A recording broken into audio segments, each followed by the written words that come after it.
Hi guys, நடந்து முடிஞ்ச group 2 prelims clear பண்ணி மெயின்ஸ் எழுதியிருந்தேன். மெயின்ஸ்க்கே கிட்டத்தட்ட இப்போ அஃபிஷியல் கீ வந்துருச்சு. மெயின்ஸ் நான் ஒழுங்காக பண்ணல காய்ஸ், எனக்கு மார்க்கே ஒழுங்காக மெயின்ஸில் வரல. மேபி இந்த டைம் நான் யூஸ் பண்ண ஸ்ட்ராட்டஜி கொஞ்சம் மோசமாக இருந்திருக்கலாம். பரவாயில்ல, இருக்கட்டும். நெக்ஸ்ட் டைம் நல்ல ஒரு ஸ்ட்ராட்டஜி போட்டு நல்ல ஒரு சூப்பரான மார்க் எடுத்து குரூப் 2வே அடிக்கிறோம் அப்படிங்கிற ஒரு முடிவில் தான் இருக்கேன். கிட்டத்தட்ட முடிஞ்சு ஒரு 12 நாள் ஆயிடுச்சு எக்ஸாம் முடிஞ்சு. சரி, திருப்பி ரொம்ப நாள் கழிச்சு இப்போ தான் திருப்பி நாளையிலேருந்து ரீஸ்டார்ட் பண்ணலான்னு ஒரு முடிவு பண்ணியிருக்கேன்.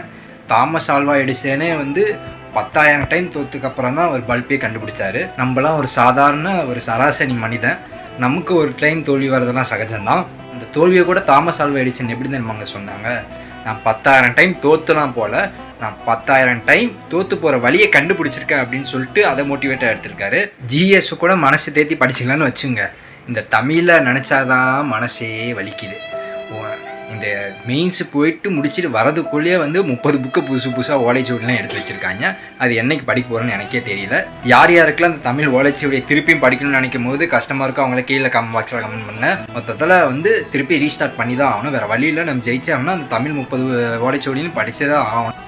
நம்ம சேனலை ஃபாலோ பண்ணுற ஃபேமிலியான நீங்கள் நம்ம எல்லாருமே ஒட்டுக்காக படித்து கண்டிப்பாக வர கவர்மெண்ட் எக்ஸாமில் போஸ்டிங் அடிக்கிறோம். உங்களுக்கு தெரிஞ்சதை எனக்கு சொல்லுங்கள், எனக்கு தெரிஞ்சதை நான் உங்களுக்கும் சொல்கிறேன். We grow as a community. இந்த சேனலுக்கு புதுசாக வந்தால் நீங்கள் ஃபாலோ அண்ட் சப்ஸ்கிரைப் பண்ணிங்க. எனிவே நம்ம ஒன்றாய் படிப்போம், ஒன்றாய் உயர்வோம். டாட்டா, பாய் பாய்.